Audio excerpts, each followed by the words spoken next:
Saúdo a todos com a paz do Senhor Jesus.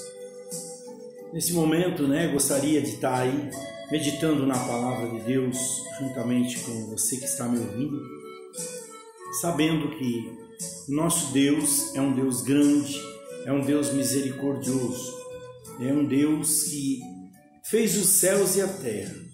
E se Ele fez os céus e a terra, a sua palavra, ela é fiel. Amém? Ela é a palavra de Deus aos nossos corações. Então eu creio que Deus está acima de tudo, acima de nós, acima dos planetas, acima de todo o sistema das galáxias. Ele está, porque Ele é Deus. E se Ele é Deus, Ele está no controle da minha e da sua vida. Eu creio na palavra de Deus. Diz a palavra do Senhor que Deus exaltou a sua palavra acima do seu próprio nome. E nós sabemos que a palavra de Deus é Jesus Cristo, porque a Bíblia, em João capítulo 1, diz que o Verbo estava com Deus, o Verbo que é a palavra era Deus. E o Verbo, sendo Deus, habitou entre nós. E vimos a sua glória como a glória do unigênito do Pai, diz João. No Evangelho de João é dito isso. Então nós cremos no Deus que fez os céus e a terra. Nós cremos no Deus fiel. E nós temos a plena certeza que tudo que estamos vivendo nesses dias, essa pandemia que está aí fora, vai ter um fim. Deus vai preparar, amém, o calor abençoado do Brasil, para que não deixe esse vírus que prolifera, no meio de frio, não alcance todo o seu objetivo, porque o objetivo é destruir vidas. Mas nós cremos que o Brasil é abençoado por Deus. O Brasil é a nação de Deus. Amém? Nós cremos porque nós oramos, nós profetizamos sobre isso, que Deus tenha misericórdia de nós, que Deus possa abençoar o Brasil e as demais nações também e as proteger desta peste, que está aí fora, essa praga, porque é uma pandemia assustando muito a mente das pessoas. Mas eu creio, que Deus, Ele é Senhor das nossas vidas. Gostaria de meditar na palavra de Deus por alguns momentos com vocês, lendo aqui no Evangelho de Mateus, o sermão profético de Jesus, antes que Ele fosse para a cruz, antes que Ele fosse cumprir, o resgate das nossas almas. Que Cristo na cruz, Ele se fez homem, habitou entre nós, mas nunca pecou. Ele era o Cordeiro perfeito para estar no nosso lugar, pagando as nossas ofensas, resgatando o homem a Deus. Jesus é a religação do homem a Deus. Ele é a religare, no latim, religião, ficou vulgarmente conhecida aí pela população. Diz cada um no seu pensamento que cada um tem, a sua religião. Mas a única religião, a única religação, a única religare entre Deus e os homens é Jesus. Por isso ele disse: eu sou o caminho, a verdade e a vida. Ninguém vem, Jesus, ele disse, ninguém vem, tem que passar por ele, ao Pai, senão por mim. Então nós observamos que Jesus é a única forma do homem se religar a Deus, o religar. Não existe outro que morreu por você na cruz do Calvário. Mas Jesus, continuando o seu sermão profético, e eu acho muito interessante isso, Jesus dando instruções aos seus discípulos, Jesus preocupado para que nenhum se perdesse, como diz Pai, no capítulo 17 de João, ele vai lá orar por nós, ele vai dizer que para que o Pai não deixasse nenhum se perder, aqueles que tu me destes. Eu creio que você que está me ouvindo nesta hora, você pertence a Deus, você pertence a Jesus Cristo, você entregou o seu caminho a Ele. Se você não entregou ainda, saiba que Cristo é o único caminho, verdade e vida, e não há outro além dele. Não há outro nome dado entre os homens, como disse o apóstolo Pedro, pelo qual nós devamos ser salvos. E ele, na sua fala, no seu sermão profético, nos momentos finais que ele seria levado à cruz, ele no capítulo 25 de Mateus, ele começa a abrir o seu discurso, a sua pregação. Ele começa a dizer assim: então o reino do céu será semelhante a 10 virgens, tomando as suas lâmpadas, saíram ao encontro do esposo. 5 delas eram prudentes e 5 delas eram loucas. As loucas, tomando as suas lâmpadas, não levaram azeite consigo, mas as prudentes levaram azeite em suas vasilhas. E com suas lâmpadas, tardando o esposo, tosquenejaram todas, ou seja, elas adormeceram, se cansaram e dormiram. Mas à meia-noite ouviu-se um clamor: aí vem o esposo, saí-lhe ao encontro. E todas aquelas virgens se levantaram e prepararam as suas lâmpadas. E as loucas disseram às prudentes: dai-nos do vosso azeite, porque as nossas lâmpadas se apagam. Mas as prudentes responderam dizendo: não seja acaso que nos falte a nós e a vós, ide antes aos que vendem e comprai-a para vós.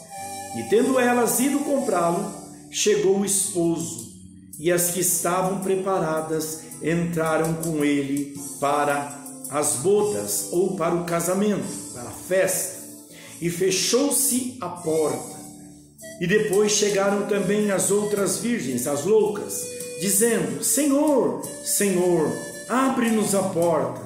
E ele respondeu e disse: em verdade vos digo, não vos conheço.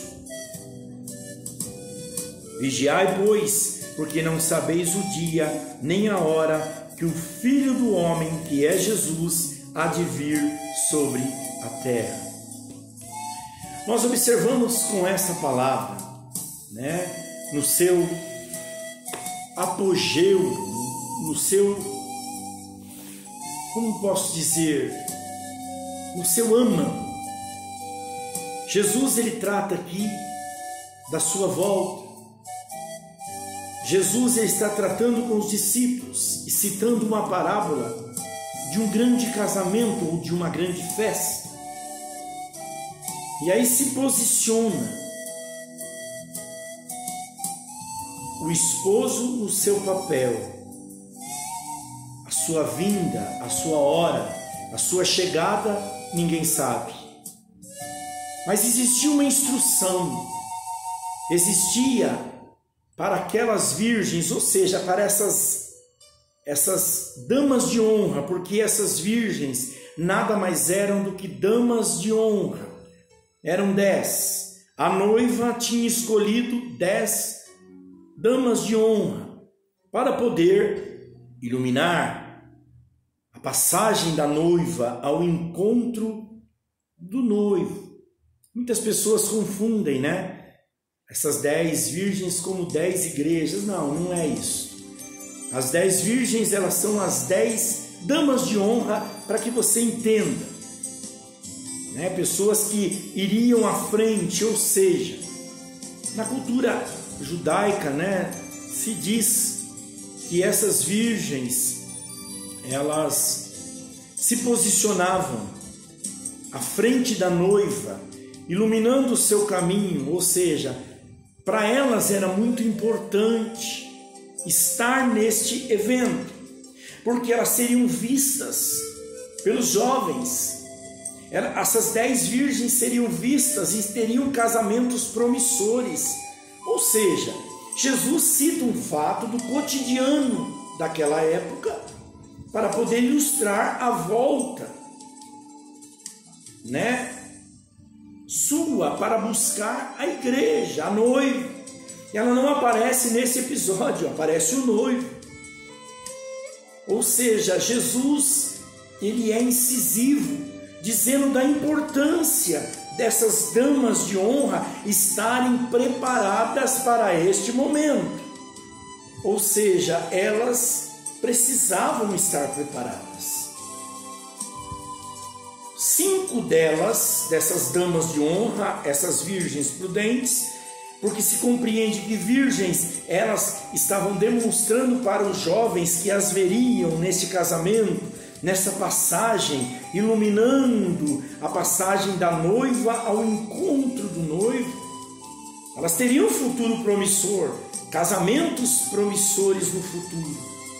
Mas 5 levaram na brincadeira, 5 não foram prudentes como as outras, que se prepararam, que sentiram a importância de estar com as suas lamparinas ou as vasilhas com azeite. O pavio, ele queima mediante todo aquele óleo, o azeite que é queimado. Quem já fez essa experiência, como eu já fiz, de colocar um pavio num pires cheio de óleo e colocar, o óleo vai sendo queimado mediante a claridade ilumina. Então, uma lamparina nada mais é do que isso. Hoje se usa querosene, combustível do petróleo, mas naquela época era o azeite usado. Então, essas loucas, vamos dizer entre aspas, como a Bíblia diz, elas estavam simplesmente imprudentes, desavisadas ou preguiçosas. Não queriam compromisso, acharam que na hora poderiam fazer, encher suas lamparinas ou que fosse emprestado. Tem muitas pessoas que são assim, querem viver na carona de outros em oração, não se convertem, não congregam, não buscam Deus, sobrevivem da oração, do jejum dos pastores, sobrevivem da oração de outras pessoas. Segundo a Bíblia, são classificadas como pessoas loucas, imprudentes, que não levam a sério a vida cristã, que não levam a sério, que acham, não, eu vou continuar assim, na hora da minha morte eu peço perdão dos meus pecados.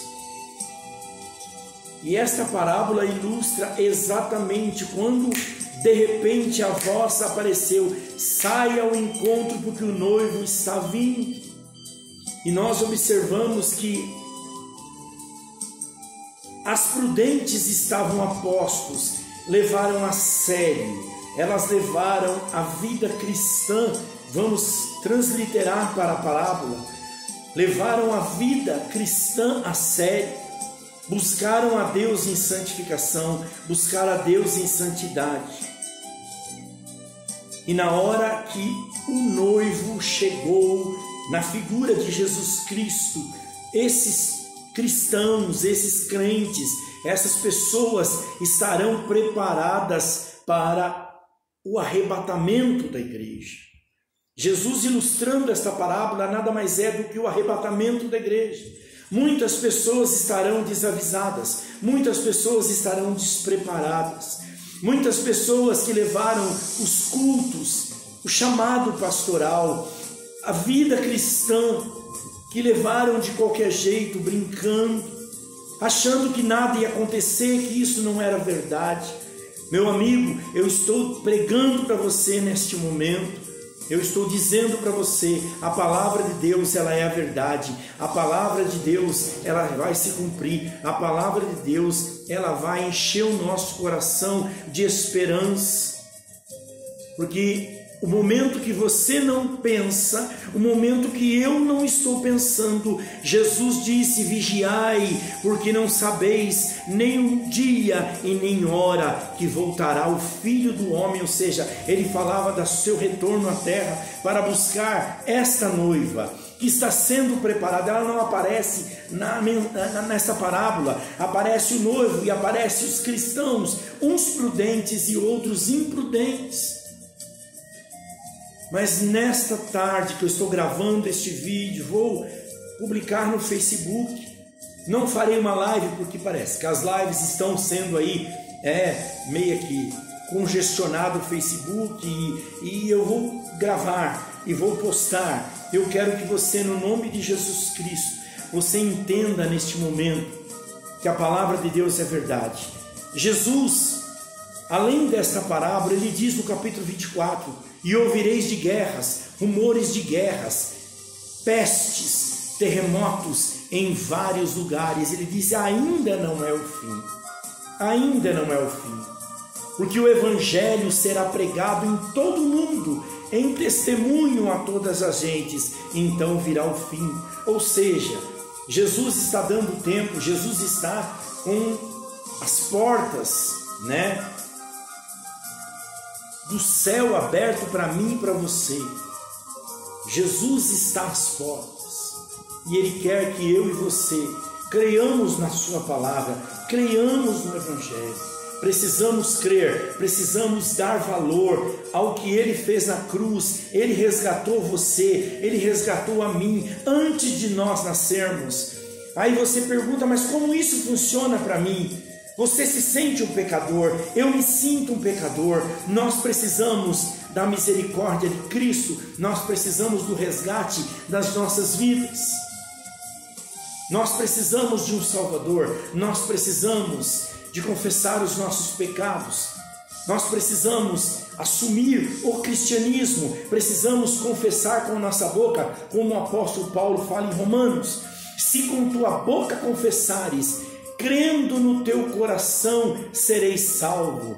Se você confessar, se você querer Jesus, se você buscar Jesus Cristo de todo o teu coração, tu serás salvo. Eu sei que o coronavírus está assustando, tem muita gente apocalíptica aí fora pregando, mas nada mais é do que o cumprimento da palavra de Jesus. Tem muita gente que me procura e pede: aonde que estão os versículos? Aonde? Não basta ver versículos, você tem que abrir o seu coração para que Deus possa encher a tua vida de esperança. Não entregue a sua vida aos demônios, não entregue sua vida aos espíritos, não entregue sua vida à idolatria, aos deuses de barro, de bronze. Não entregue a sua vida, a vida dos seus parentes, aos ídolos mudos que não poderá te salvar. Não entregue a sua vida àqueles que não podem fazer nada por você. Jesus disse em João o Evangelho: tudo quanto pedires ao Pai, em meu nome, ele disse, vos será feito, para que o Pai seja, o Filho seja glorificado no Pai e o Pai possa atender a nossa oração. Não peça para outros deuses, não peça para pessoas que não morreram na cruz, mesmo os contemporâneos de Jesus. Pedro não morreu na cruz, Maria não morreu na cruz, Paulo não morreu na cruz. Eles contribuíram com o Evangelho, eles foram canais de bênção para outras pessoas, mas quem morreu na cruz foi um só, é Jesus Cristo, o Senhor. E no nome de Jesus, a Bíblia Sagrada diz que todo joelho se dobrará e toda língua confessará que Jesus Cristo é o Senhor. Amém? Fique com esta palavra nesta tarde. Eu vou estar gravando vários textos, vários temas. Vamos estar pregando a palavra de Jesus para a sua vida. Em nome de Jesus eu agradeço, a sua audiência. Agradeço sem prestar os ouvidos para ver esse humilde pastor falar. Amém? somos aqui da Igreja Apostólica, né, Comunidade Primitiva Cristã. Estamos aí juntamente com o Corpo de Obreiros, pastor Felipe Feitosa Vona, que é meu ajudante aqui espiritual comigo aqui nesta luta. E eu creio que Deus vai abençoar e eu vou orar pela sua vida agora. Se você puder orar comigo aí, ore comigo, amém? Feche os seus olhos, onde você estiver. Sei que você está na quarentena, está obedecendo às autoridades, mas logo logo esse vírus vai passar e nós voltaremos à vida ao normal, em nome de Jesus. Vou orar agora por você. Altíssimo Deus e eterno Pai, no nome de Jesus, eu te louvo, Senhor, com a tua palavra, Senhor, nas mãos. Eu creio, Senhor, que nós teremos vitória, que essa pessoa que está me ouvindo terá vitória, que a tua graça, a tua bênção estará nela nesta tarde. Em nome de Jesus, eu te louvo e te agradeço para a glória do Pai, do Filho e do Espírito Santo. Amém? Que Deus abençoe você e que você possa ser aí abençoado e protegido desta praga que está aí fora, no nome de Jesus Cristo. Amém. Deus te abençoe para a glória de Deus.